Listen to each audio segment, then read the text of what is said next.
So we'll start. Uh, Let me welcome everyone to another round of Khul. I'll do a quick introduction before we start.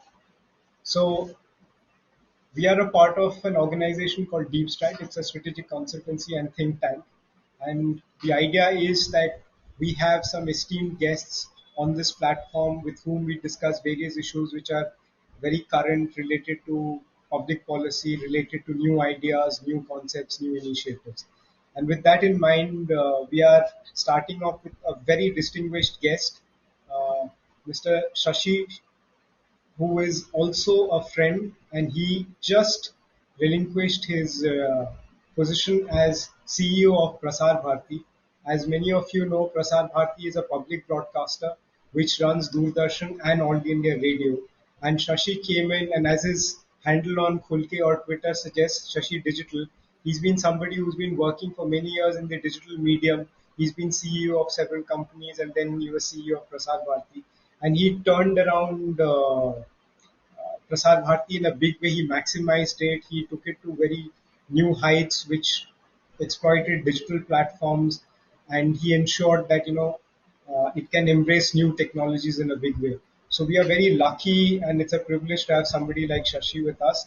So welcome, Shashi, and thank you for being part of this conversation. Thank you. Very happy, very excited to be here. It almost brings back memories of such interactive formats, going way back to the blogging days, 2009, 2008. Yeah. And which I think is a perfect way for me to also talk about the platform we are on, which is something that we are associated with, which is Khul K. And we're very proud to have this platform because it's completely designed by Indians, funded by Indians, created by Indians. That's something that I'm always very proud to say about this platform. But it also ensures that here people can come together, have conversations, but the audience is at the center of the conversation. So, Shashi, even you can see on your panel, you'll get to see audience interaction. So every time the audience posts a question or we have etc., we'll take a look at that. At some stage, if we want to bring somebody in, we'll also have a feature called wildcard entry, and we'll bring that person in. So why we have gathered today is basically to talk about, there's a lot of technology is impacting the world in ways that we are just about discovering, and it's been happening in a big way. And big tech companies which come in have also created a lot of platforms which we technically call social media intermediaries or social media platforms, and come in and they have a huge impact on society. And today we are witnessing that across the globe in many countries there are issues about data uh, privacy. Then we are seeing social media, the kind of interaction they have, they're impacting politics, they're impacting economy, they're impacting social cohesion, they're impacting law and order challenges, etc. So there's a whole lot of things that's going on. So keeping that in mind, we thought we'll have a quick discussion and figure out that how do we sort of regulate big tech social media platforms, and we couldn't have somebody better than Shashi. So any opening thoughts, Shashi, over how do we look at some of these challenges? Yeah. First of all, let me compliment you. And you spoke about the platform that is created by Indians for Indians. I think it's very important because almost every tech platform out there which has come to occupy the public sphere, become the public square, so to speak, is a platform that is from outside India. So I think this is a very great beginning, and my very best wishes for the platform going even further. In terms of initial thoughts, clearly we are at a very critical juncture in the geopolitical scenario.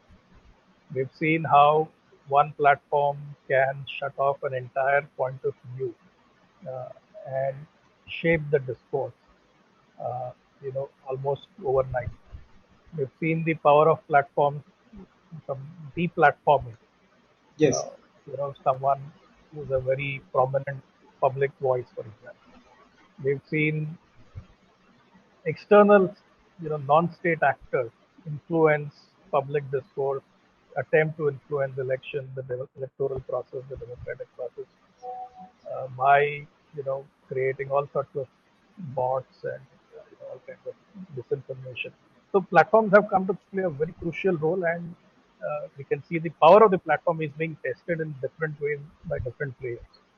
Right. So clearly, this is a moment that calls not only for how do we regulate what is happening, but how do we also think about the future, because the innovation, the pace at which innovation is happening, we are almost playing catch up most of the time. We need to get ahead of this cycle, this curve, anticipate what likely challenges these platforms will pose in the future and be prepared for. Right. Shashi, may I also request you to speak a little closer into the mic? We can hear you, then we'll be able to hear you even. So, Okay, is this better? a lot better. Thank you so much. Yeah, So, great. I think you've raised some very interesting points that we've looked at how platforms are being weaponized to create disinformation. It's influencing elections, as we've seen from the US case. It's deplatforming people. So suddenly, a platform has the right to decide who can be heard, who can't be heard. So that's a lot to unpack, and I think it's also we've just been joined by Shreya. She is a lawyer. She actually specializes in platform regulation and online safety related issues. She's a senior program manager with the Dialogue, which is a Delhi-based think tank, something that I'm also associated with. So we'll also bring her in as and when we need certain points of the law, etc. So thank you, Shruti, for joining us, and welcome to Khul. So coming back to some of the issues that Shashi you pointed out. So, how do you think nations should tackle with regulating these platforms, especially, for example, let's say deplatforming? Uh, should a platform have the right to deplatform somebody, and if so, under what circumstances? Shashi, can you hear us?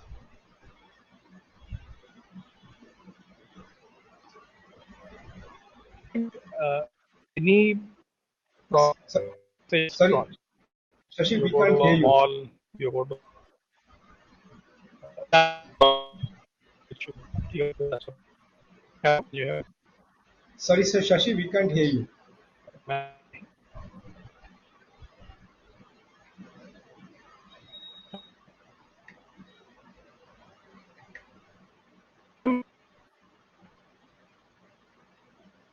Hello. We can't hear you, Shashi. Can you hear us, Shashi? You want me to join back? No, Should I join back? no. I think Yes, I can hear you guys. it's a broadband connection. I think uh, it's a connectivity issue. Yeah, go ahead, go ahead. Now Okay, I hang think on. I'm just changing my network. I'm yes, just please. changing my network. Yeah, yeah. How is it now? Much better. Thanks. Hello.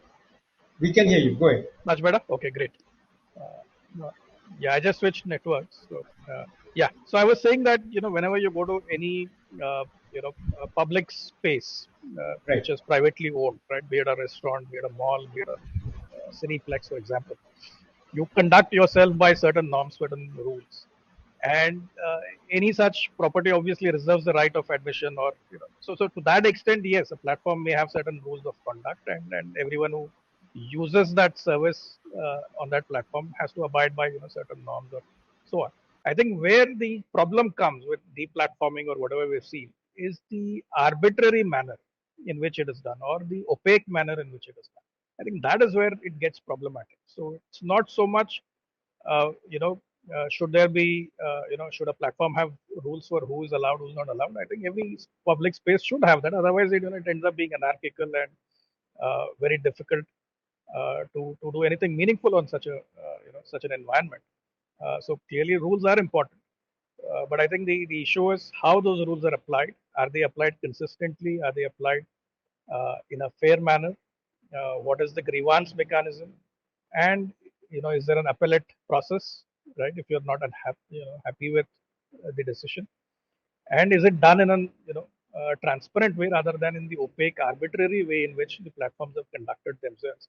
Like my own Twitter handle was randomly suspended one fine morning last year, and it was for the most stupid of reasons that I was just complaining about an offensive hashtag, and their algorithms perhaps could not even make a distinction between people who are using an offensive hashtag and someone who's drawing attention to an offensive hashtag, right?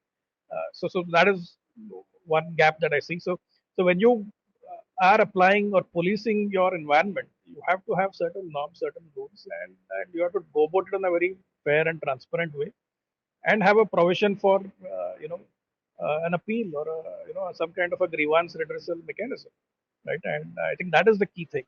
In my opinion. How to create an account on Khul? Install the Khul app from Play Store or App Store, or visit khulke.com. Enter a whole new world of conversations. Click on Create an account. Select your age. Enter your email ID or mobile number to receive a verification code. Enter the code and continue. Enter your name. Style your profile with the username of your choice. Create and confirm your password. Enjoy Khul for the love of conversations.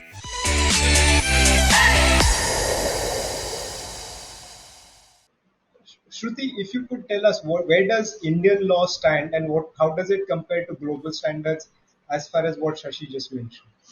Okay. Yeah. So, as Shashi mentioned, that it's always important to have some kind of grievance redressal mechanism to ensure accountability in the way the platforms act or the way user interests can be protected. So, India already has regulations around this. Such regulations exist across the world. US has, EU has, and India legislated the IT rules of 2021. So these rules have been formulated under the IT Act, which is the principal law that regulates the digital space. So does it also specifically talk about deplatforming, or is there any specific provision? So there is no specific provision which will look at deplatforming, but there is provisions on content, and if people have an issue, then they can go to the grievance redressal office. Right, right. So but there is nothing specific about platforming or deplatforming. There is nothing about platforming or deplatforming, but definitely the companies have their own terms of service and community guidelines, and there are certain international frameworks like the Santa Clara Principles, which define that what kind of terms of service and community guidelines the platform should have. So the platforms generally say that the person was deplatformed because he or she failed to abide by the terms of service of the platform. So this terms of service is like a contract between the platform and the users. And these international frameworks, like the Santa Clara Principles, give a overarching guideline as to what kind of contract or the terms of service the platforms can have. And then the laws that the government has created that has the grievance redressal mechanisms through which the users can file appeal or Understood. complaint in case there is a problem. Shashi, uh, like what Shruti mentioned, it's an interesting thing that, for example, there are not everything has to be per se regulated in a framework of law. There could also be principles. For example, she referred to the Santa Clara principles. Do you think it's time in India, we also as a community of users and creators, etc., also come up with our own set of principles, if not regulation, but at least principles, so that there are certain guidelines and best practices which apply to us and our cultural context? Absolutely, I think we should, and we should do it in a manner where it is user friendly. It's easily accessible. People know what their rights are. Where should they go if there's a grievance, right?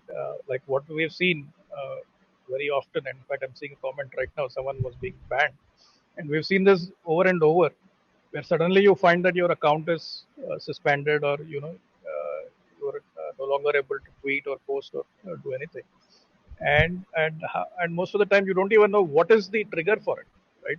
So Right. that lack of transparency is a problem. Secondly, if you look at how we transact in the real world, rarely you have an extreme step taken, right? You send a notice first, or a first notice or a second notice, or three strikes before you're out. So practically in every other sphere, there is a cadence, and it's graded, right? While what I've seen is that most of the platforms seem to act rather in a sudden extreme manner over these small instances or small incidents. So clearly we need a framework, and that framework has to take into account our cultural context, as you rightly pointed out, so there are some commonly accepted norms, and all of them need to operate within a fair manner, where you you act in a measured. There's a measured response which is graded, where there's an opportunity for someone to go back and correct something. I recall a few years back, this was probably 2012 or 2013, when a whole bunch of people were called by the IT department back then, that they were using offensive images and so on.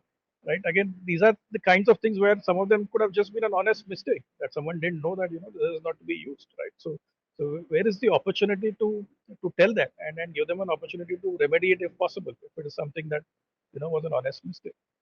So the framework has to allow for all of these.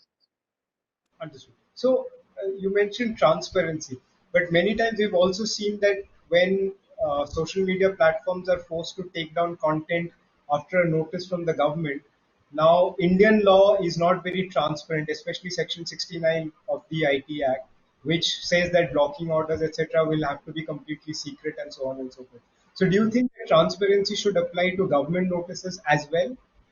Yes, I mean, again, not everything is a national security threat, right? So where it's of that threshold, yeah, maybe you maintain secrecy, you maintain whatever is required, but something which is below that threshold can be dealt with in a much simpler manner. I don't see a need for that kind of framework where everything is opaque. Why I ask this question is because the fact that say a Twitter handle or a Facebook page has been banned, that anyway is not secret because it's already displayed that as per orders received from the government of India or a court in India, this is blocked, etc. However, the user Right. and sometimes us as interactive users really don't know why this order came. So in such a case, should there be transparency?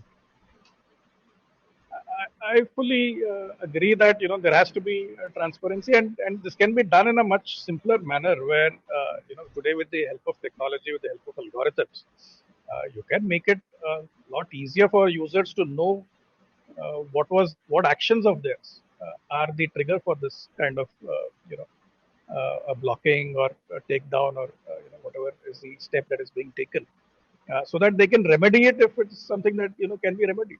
Right? So that opportunity should be created within that framework, and all of this can be made online and automated. Today, technology exists to do that. And in either case, if it is deplatformed by the platform itself or because of a court order or a government order, there should be provisions for appeal in either case, I guess. Absolutely, and I would say, in fact, the today, if you look at broadcast, for example, right, Right. you have a three-tier system where at the first layer itself it's the channel, then it is the association, which has their own self-regulatory mechanism. It goes to the highest level tier of the government only in the rarest of rare cases, right? And I think a similar model can be deployed here, where the platforms themselves are held to account, but are able to take care of these things on within their framework without requiring this kind of intervention. Understood. Shruti, you wanted to come in and ask a question or No, make a I point? just wanted to add in that, like, there are the blocking rules under Section 69A. So maybe a little more transparency therein can also solve a lot of the problems. Like, a committee is constituted under Rule 7 of the blocking rules, which reviews every takedown order of the government. So maybe having representation from judicial officers and civil society there can ensure more cohesive decision making. And also, when the notices that the government gives under Section 69A, many a times some people many a times some people say that maybe having more defined notices as to explaining the reasons there would be helpful. Okay, thank you so much. Let's see how to create a round table.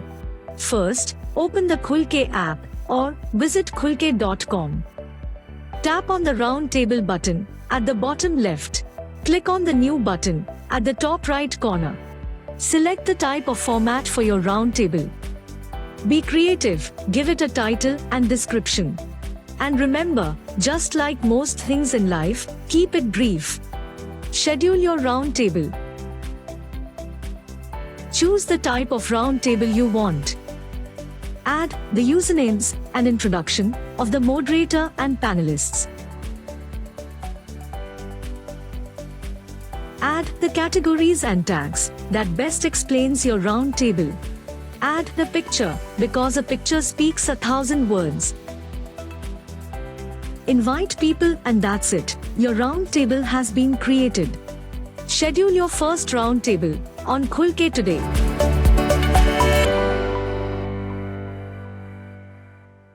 Now, Shashi, Just you wanted to add something?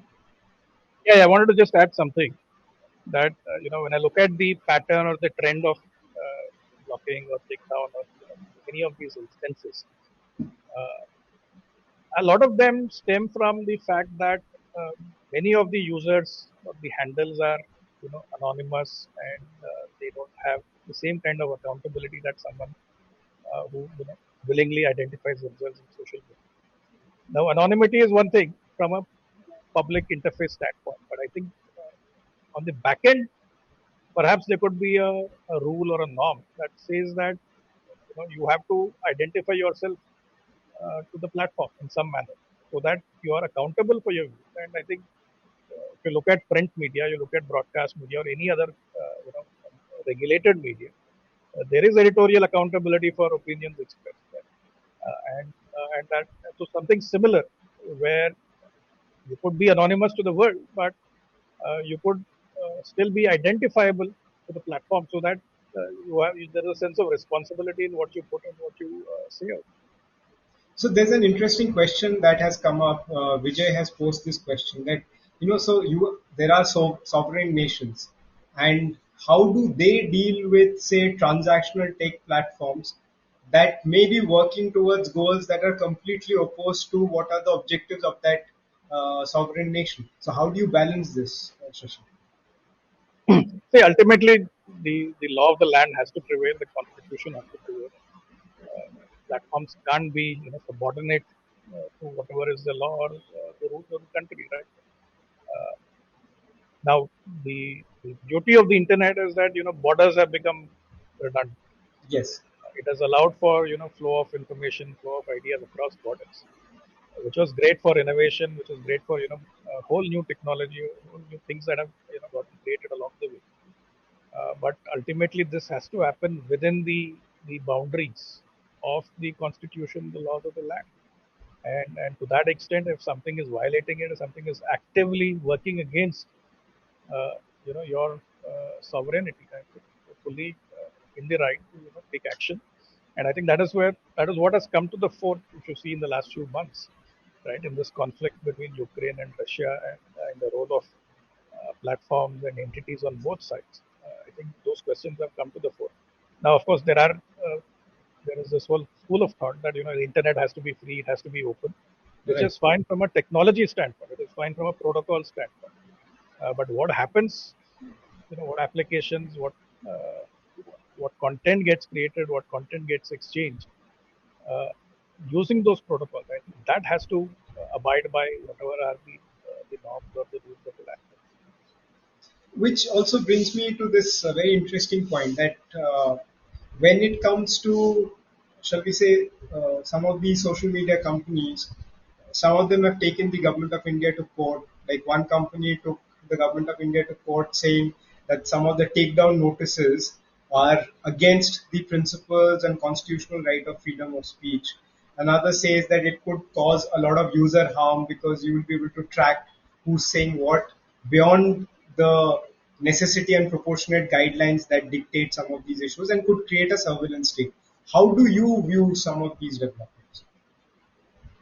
On this particular count, I think the platform claiming to speak for free speech, I think, is a bit rich, especially given the track record and the history of these platforms in, first of all, opacity of their algorithms, opacity in the manner in which certain handles are either shadow banned, or certain kinds of content is pushed up, certain kind of content is pushed down. So given that history and that track record, it was kind of rich on their part to claim that they are batting for free speech, they're batting for user rights. I think that sounds quite exaggerated. To the extent that certain rules are restricting their commercial activities, they're stunting their growth, maybe they have a case. But to go beyond that and to claim that they are fighting the battle of free speech, which is what I've seen uh, the manner in which the Twitter court case is being projected in the international media. I've seen several global media analysts, think tanks, trying to portray it as the fight for free speech in India, and Twitter is fighting for you, and you need to support. I think that is a load of baloney. Right?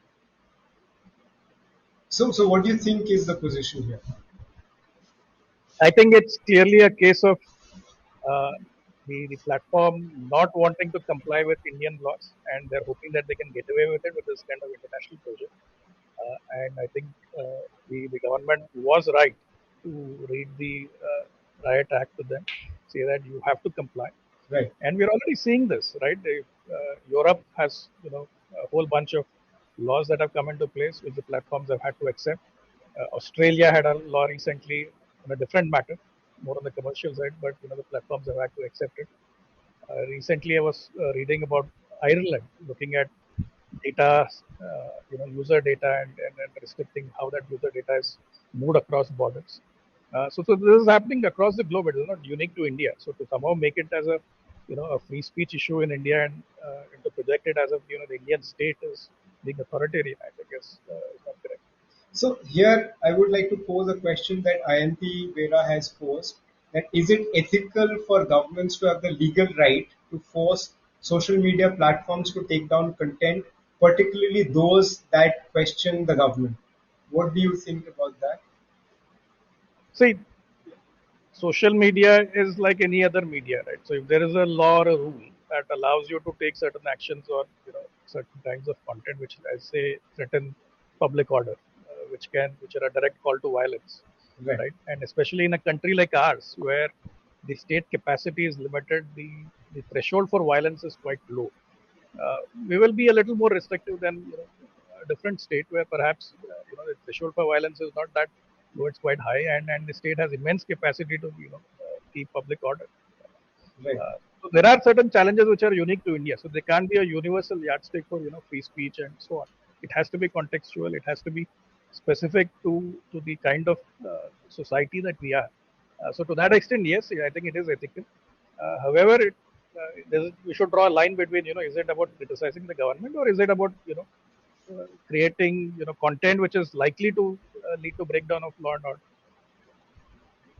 But and this is something you've probably seen, that we've also seen instances in India where a certain kind of behavior is either punished or allowed to go through scot free on social media, depending on who is in power and which government is closer to that particular user. So in some cases, you might have seen somebody who's critical of the government having to face multiple cases, while somebody whose actions or words on social media or any other platform have led to actual writing and cases of violence not being pulled up at all. So I mean, forget about which government or what ideology is in power.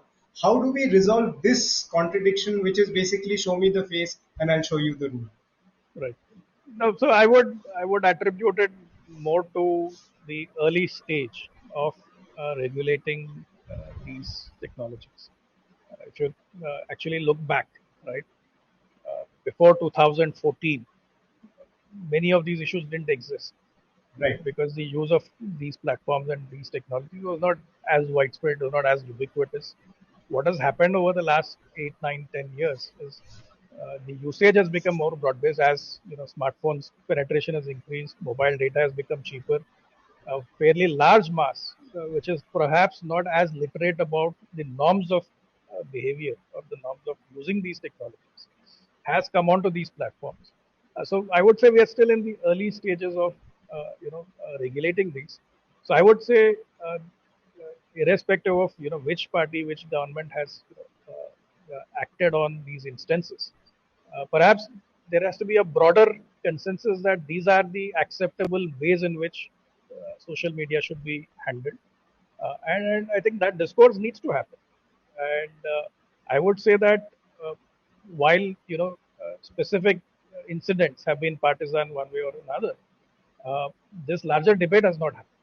And I Right. think there is a role there for parliament, there's a role there for think tanks to force this debate so that these rules are applied in a consistent manner. So today, whether you're in power or out of power, the same rules apply. Let's see how to edit your profile details. First, open the Khul app or visit khulke.com. Click on Account at the bottom right corner and then tap on Edit Profile. To change your profile picture, click on the Change button. Then, if you select Capture, smile for the camera, or go to the gallery to use a stored photo. To change your display name, go where your display name is shown and change to a name that you feel is right.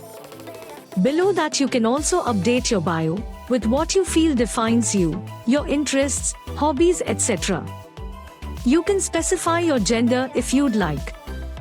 Go down to edit your date of birth. Select the day, date and year.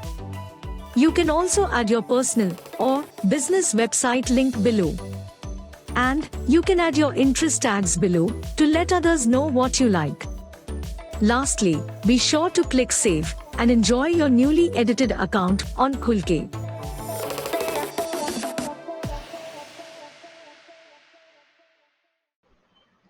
Shruti, you've heard Shashi and what he said about these debates need to happen, etc. What has been the experience in regulation and how has the law evolved so far from the time that he mentioned that these are relatively new areas and we are seeing an explosion of more users coming through smartphones. Our data prices are some of the cheapest in the world. As a result, more people are able to come. And we are a 1.3 billion strong nation, so a lot of voices. How do you regulate so many voices and so on and so forth? So what has been the journey so far? So the journey started with the IT Act enactment, which happened in 2000, and since then we've seen a very rapid growth in the use of internet as a whole. Social media came in the early 2000s, and now we are seeing the advent of metaverse, Web 3.0. There is online gaming, cryptocurrency, and with the pandemic setting in, a lot more digitization happened with everything moving online. So with this, there has been a very genuine need for more regulation and more effective regulation, and the government has been working actively towards that. We are seeing with the emergence of new technologies, the regulations are being amended, updated. We are having the data protection law, which has been in discussion for a long time, and the government is working actively to have a robust data protection legislation for India.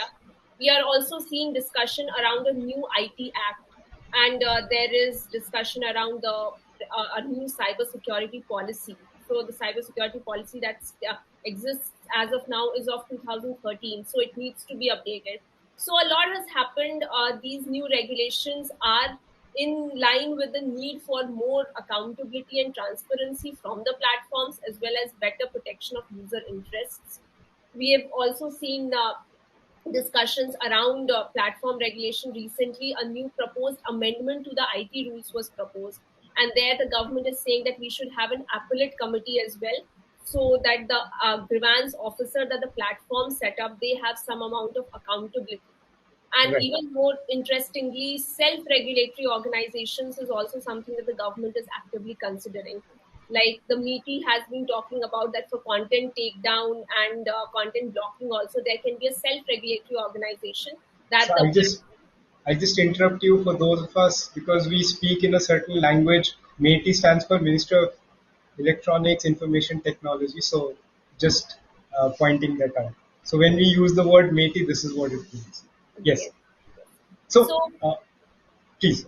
yeah, I'd just like to conclude by saying that self-regulatory organization is also something the government is considering, and this shows that the government is not averse to the idea that the platforms themselves come up and create an effective regulatory model. The objective of the government is that rule of law is maintained on platforms, and for this, I think more effective consultations and dialogues with experts, with all the stakeholders involved, can help us navigate through the processing challenges that's coming up and create these laws and regulations more holistically.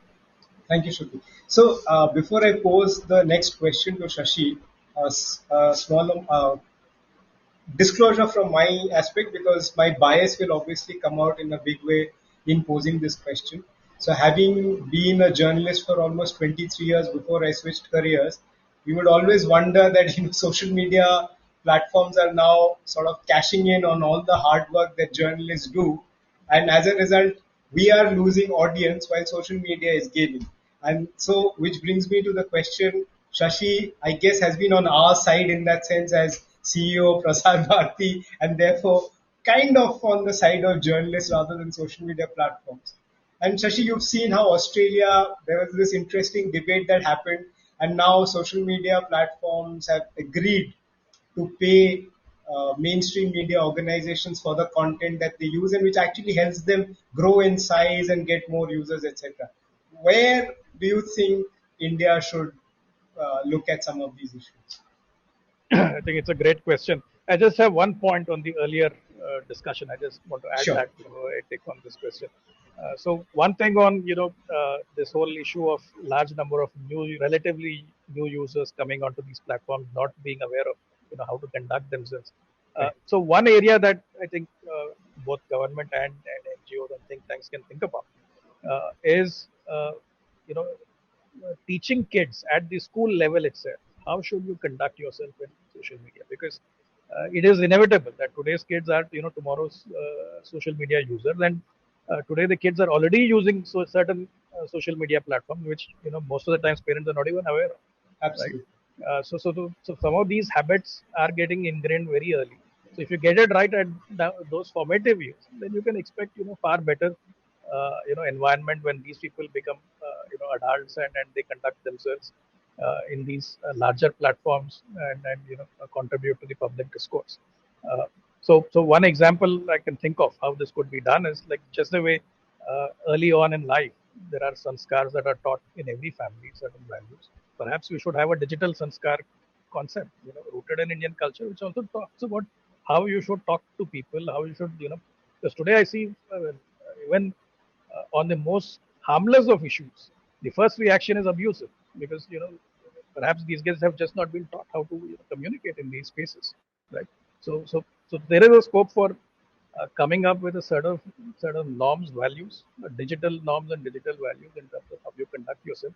It could be an Indian version, a digital sanskar kind of code of conduct. So coming back to your question about platforms and their Mainstream commercial media, strength, commercials, etc. right, and sharing revenues and so on. Uh, it goes back to discovery of content, right? How do you discover content online? In the early days, you would go to individual websites, individual portals. Then came your search engines, and they acquired a whole lot of strength because of keyword-based search.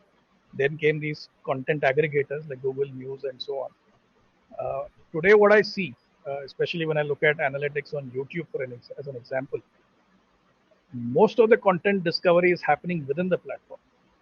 Right. So, uh, and it is algorithm driven. And the proportion of content which is coming from external referrers, be it WhatsApp, be it Facebook or Twitter and so on, is very, very small. So today platforms have moved to a phase where once they bring you in, they keep you within the platform with this infinite discovery model where the algorithm keeps recommending that now look at this, now look at that, and invariably a major chunk, a majority of the content discovery is happening through algorithms already within the platform. So you are captive in that sense. So given this, I think it is a disproportionate power that the platforms have acquired. So it is fair that there is equitable revenue sharing, because after all, the reason why we are on that platform is because of the content, and so hence the, the the terms on which the content creators and the platform are sharing revenue. I think there is definitely a case for making it more equitable. I know after the Australian law, there has been a movement on the part of the platforms to do something proactively, like the Google News initiative and so on. Uh, so I think it is an ongoing dialogue. Should the government intervene? I don't know at this stage if it requires government intervention. I think between the platforms and the content providers, since there's already an ongoing dialogue, I think that should go forward further. Perhaps there's also a case at some point. Maybe the regulator can look at. Maybe the competition regulator can look at it. That with a disproportionate amount of content discovery happening through algorithms, is there a case for relooking at these commercial relationships? Which I mean, as you know, I have a kind of vested interest in this question. So, uh, would this also apply in a situation where, for example, in a related issue, TV broadcasters for a long time say because of the Cable Regulation Act, etc., there are a whole lot of entry barriers, fees, so on and so forth. But OTTs don't have any of that. So they should also either pay and have that many rules and regulations, or we should be freed up a lot more. Do you think that kind of works also, that debate? I'm not so sure because I think the licensing framework of broadcast platforms is pretty old school, right? And the big difference with the tech platforms, the digital platforms, is that it is not just licensed content which is available. There's a whole lot of user-generated content which you don't have in broadcast, which you don't have Right. in the traditional media. That's a great point. So I don't think the same norms should apply. However, I think the reverse is true, right? I think a lot more uh, thought process can go into how you can automate, use technology, use algorithms to regulate all media, because today a content source is available in every mode. It could be available in the traditional broadcast mode, it could be available in the live stream mode, it could be available in the catch-up mode, and snippets could be available, for on-demand consumption across a whole range of things. Some of these videos can be forwarded on, peer-to-peer sharing apps like WhatsApp and so on, right? So you need a 360 approach to regulation anyway, and Right. and hence the way to do that would be to bring in tech-enabled tools, more AI.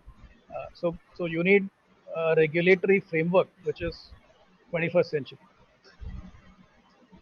Shruti, where do you think we are? Are we still in the 21st century as far as our regulatory modes are concerned, or we are slightly around the 19th century?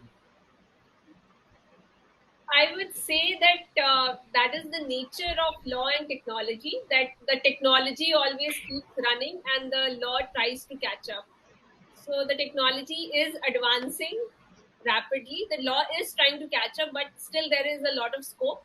But we are in phase of the data protection law is coming, the cybersecurity policy is being updated, the platform But regulation laws is but being. like we saw in Australia, where platforms are now being asked to have some revenue sharing with content. Do you think that's a good idea?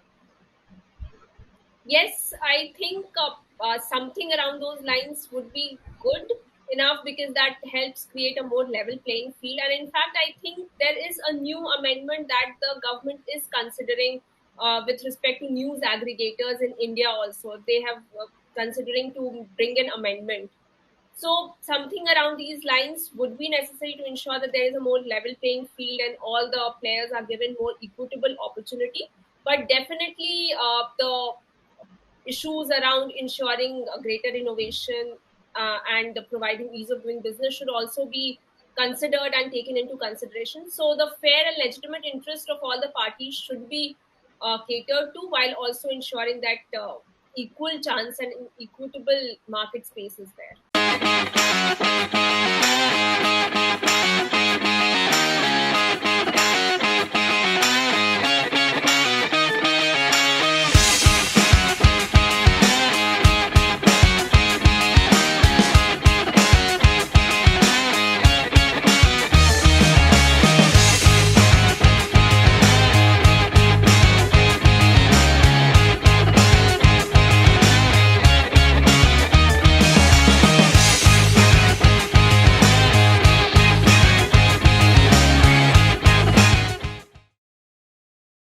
So, Shashi, since I'll now dip into the role that you played for the last several years as CEO of Prasar Bharati, etc., and this has been a conversation that has happened many times. That what is the role of the public broadcaster, and how do we look at it?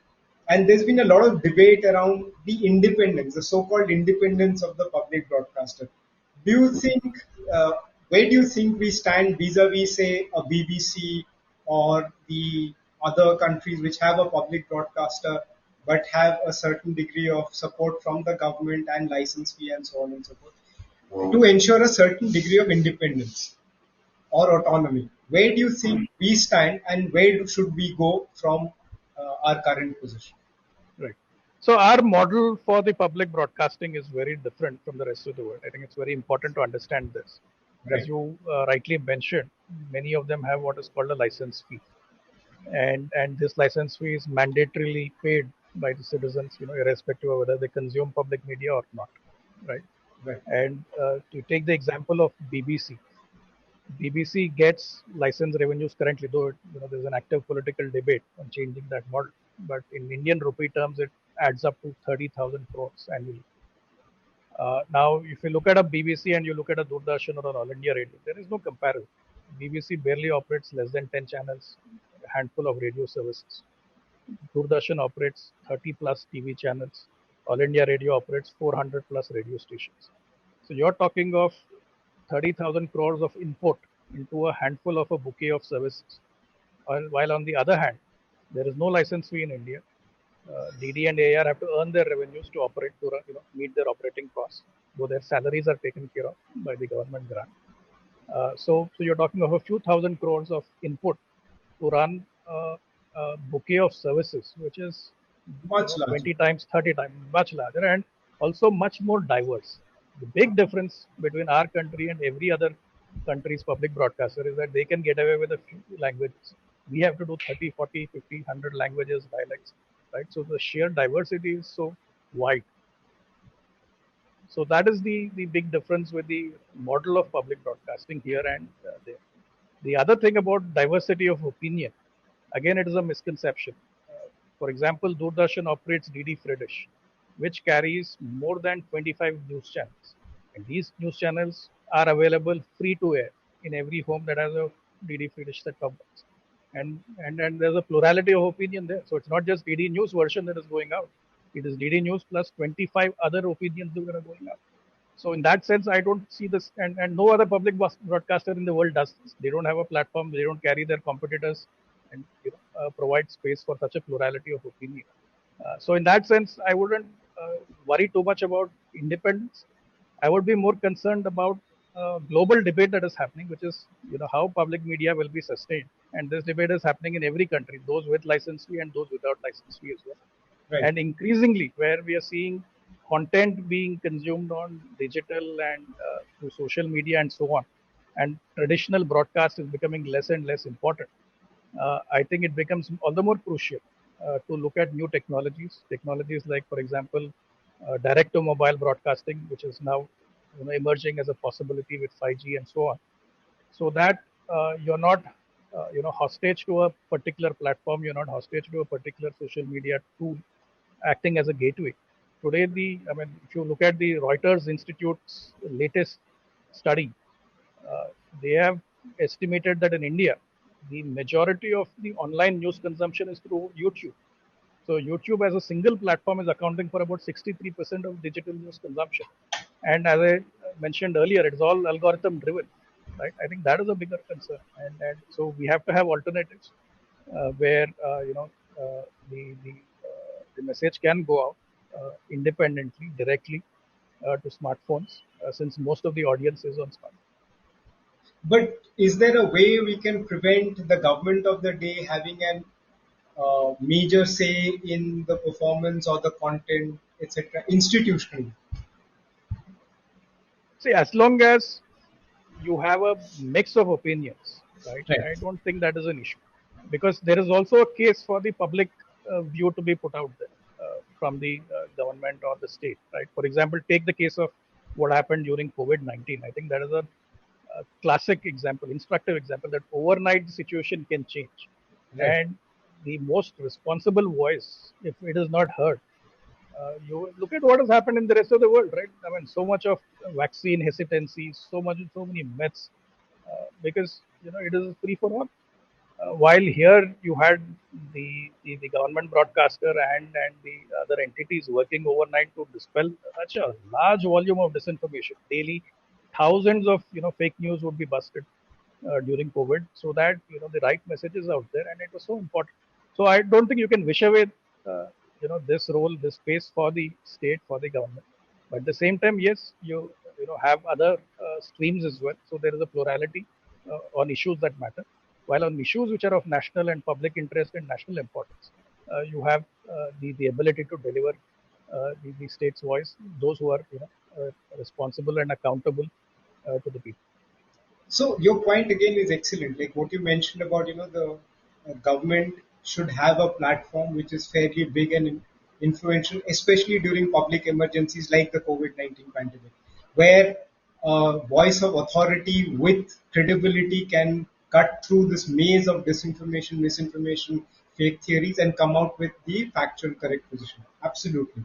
I would say a similar role when we have exigencies like a country which has faced Pakistan-sponsored terrorism, 26/11, the attack on Mumbai. Again, the role of the public broadcaster would become absolutely essential in situations like that. But these are said and done exceptional situations. What I'm thinking of, or what I'm coming to mind is, can we see a yes minister or a yes prime minister mocking the government as a serial on Doordarshan? Well, you could have take DD Fedish as a platform. You have all kinds of serials on it, right? No, but I'm not talking about other. Can Doordarshan itself? I'm not a big believer in public media being necessarily adversarial. In fact, I've been following the debate in UK, especially on BBC and how they're conducting themselves. Because I think public media has a larger responsibility, not to get caught up in these adversarial So arguments. you are not in favor of a yes minister or yes prime minister on Doordarshan? I don't think it is important. Let me put it that way. I think it is far more important for me to make sure that in the Northeast I'm getting the right public messages going. So But that's you a could bigger have both. responsibility. You could have both. Well, I will enable private guys. They do a far better job. They'll probably make a much more entertaining yes minister. Why do you want the taxpayer funded broadcaster to make a yes minister, which will probably suck at it? Okay, that's a good point that it might not do a great job. So I have an interesting question or a viewpoint from Tanya Thomas, who's one of our colleagues on Khul. She says that how much on the content and the revenue sharing part that we discussed a little while ago, that does that Australian model really work in a country like India? Because there is also a big monopoly within the mainstream media in Australia. There's one group that controls 90-95% of the media there. But in a country like India, which has diversified news media with multiple owners, this content revenue sharing might become a barrier to the industry as at the entry point. Do you think that's a legitimate view? No, I think she's probably gotten two different issues mixed up because if I recall correctly, the Australian model was about the smaller news outlets, the local media getting their say. So that was the genesis of why they wanted this arrangement so that local news is sustained and preserved and especially after COVID, a lot of local media outlets have faced an existential crisis. Right? That is the larger background. But I think what Google has done in India, I think, is a good start. At least they've reached out to those platforms that they have started working on rewriting these terms of revenue sharing. Uh, Perhaps more of that can happen, and also perhaps the competition regulator can also look at what is the power of these algorithms, how much of revenue, especially if 63% of digital news consumption is within one of these platforms. Right. You know, so there is scope to do more in India. So when you say look at the algorithms, could we also have some IP related challenges that to protect your IP, how much of my algorithm can I actually show? Absolutely, I think that is the tension that is going to be there, right, between Right. the transparency of the algorithms and the intellectual property and the innovation. How do you balance these two? I think is going to be the regulatory challenge of the future, and we have to figure that out. So we are down to the last 7 minutes of this conversation. Quickly, Shruti, uh, where do you think, from a regulatory point of view, how much does it permit or require algorithms to be shown? Is it even possible? Where do you think? What are your final thoughts on that? Second, I lost you in the first part of the question. So, Your network like there was. like what we were discussing was that governments should look at algorithms, because the algorithms give a lot of power to these platforms, but there could be IP related challenges in sharing algorithms. How much of algorithms should we let the government see, so on and so forth. Where is the Indian law on this, and how much is allowed? Okay. So right now there isn't any compulsion from the government with respect to disclosure of algorithms. Like the IT rules or any other platform regulation, be it the IT Act or any other rules under the IT Act, doesn't talk about But this. but does it? But should we therefore have some provision that allows this? And is it even possible without compromising on intellectual property? There are intellectual property concerns with respect to public disclosure of algorithms. So I won't say that it's a very good practice there that to have the disclosure of the algorithms, because then that also makes the algorithms vulnerable to more attacks from hackers who might get access, and then they might infiltrate it in a way that instead of getting the good out of the disclosure, a lot more bad can happen. Agree. However, some amount of or some kind of independent review of these algorithms is important, and some guidelines can be created along those lines that the companies have to conduct an independent assessment from an independent expert body that assesses the algorithms from time to time and gives independent feedback around how the algorithms are developed more holistically and how the bias related issues are tackled there. Right. Thank you. So, one final question to you, Shashi, and we'll also look forward to your final thoughts and comments.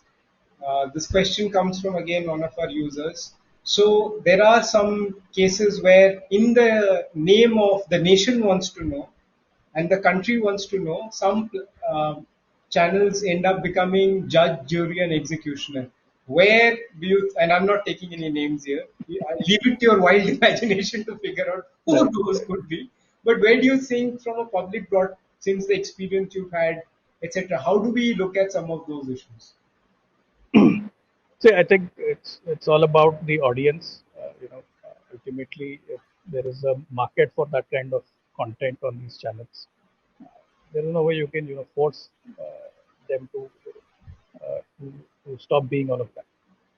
So it's a larger societal question, in my opinion. That so uh, should we be patronizing content of that nature? Like recently, I saw in one of the Telugu TV channels, uh, there was almost abuses being hurled at each other on live TV, right? So I think that is the worst form of this kind of prime time content. Uh, but what if, in the context of tech platforms, which is what I'm guessing the original Yes, question was about. yes, Uh, so there, I think what I said mentioned in the beginning about having an appellate process and a grievance redressal mechanism, I think that should take care of it. Because today the problem is that there is direct action, which is at the you know at the most extreme end, which is banning or disabling an account and so on. There are no intermediate steps, and there is no uh, appellate process. I think if that those are put in place, I think that issue will get fixed. thank you so much, Shashi. It was an absolute pleasure hearing you, and we hope you will continue to use Kulke and have more conversations of your own, which also is a good way to tell anybody who's listening out there that Kulke is a platform created for all of you. So if you want to use it, it's absolutely free. You can have conversations like this, and if you can convince Shashi to come and have a conversation with you, you could try that as well. So you can tag him on the platform. So that said, thank you again, Shruti. And at Deep Start, we are deeply grateful to both of you for taking the time out and spending time with us. And we look forward to more such conversations. And hopefully, we'll have more, as we say, conversations khul ke. So, and thank you to the audience. And have a great evening, all of you. Thank you. It was Thank you. fun, and look forward to it. Thank you so much.